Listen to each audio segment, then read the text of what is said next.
हरे भागवत गीता अध्याय 3 कर्म योगा श्लोक संख्या 23। यदि हि अहं न वर्तेयं जातु कर्मणि यतीन्द्रियात् मम वर्तमाननुवर्तन्ते मनुष्यः पार्थ सर्वशः। क्योंकि यदि मैं नियत कर्मों को सावधानी पूर्वक न करूं तो हे पार्थ, यह निश्चित है कि सारे मनुष्य मेरे पथ का अनुगमन करेंगे।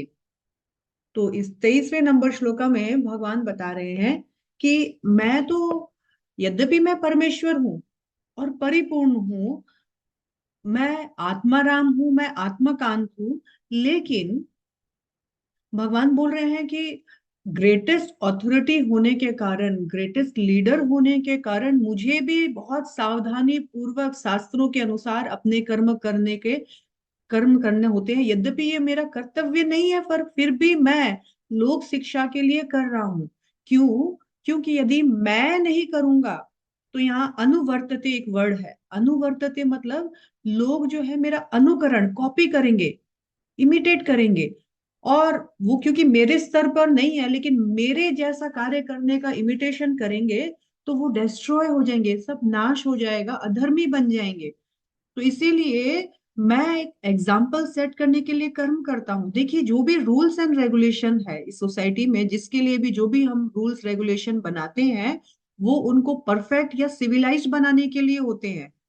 लेकिन भगवान तो ऑलरेडी परिपूर्ण है, परफेक्ट है, परफेक्ट ऑफ ऑल परफेक्ट। तो ये रूल्स रेगुलेशन भगवान के लिए नहीं है, बल्कि ये बद्ध जीव जो इस संसार में आकर गिर गए हैं, भौतिक जगत में फंस गए हैं, उनके लिए है, ताकि उनको परफेक्ट बना करके वापस उनके स्पिरिचुअल लाइफ को जगा करके उनको स्पिरिचुअलिटी में, स्पिरिचुअल धाम में पहुंचाया जा सके। और साथ साथ में भगवान ये एग्जाम्पल इसलिए भी सेट करते हैं कि समाज में पीस, धर्म, शांति, प्रॉस्पेरिटी और सबका आध्यात्मिक उन्नति बने रहे। इसलिए भगवान बोलते हैं कि फिर मुझे भी सावधानी पूर्वक करना होता है, और यदि मैं सावधानी पूर्वक नहीं करूं तो सब कोई मेरा इमिटेट करके या मेरे अनुसार अनुकरण करके सब कोई पथभ्रष्ट हो जाएंगे। इसीलिए मैं कर्म करता हूं as a leader, greatest authority. और इस समाज में जो भी लीडर होते हैं, ग्रेटेस्ट ऑथोरिटी होते हैं, उनका भी कर्तव्य है कि उनके नियत कर्मों को वो पालन करे, कभी त्यागे नहीं। हरे कृष्ण।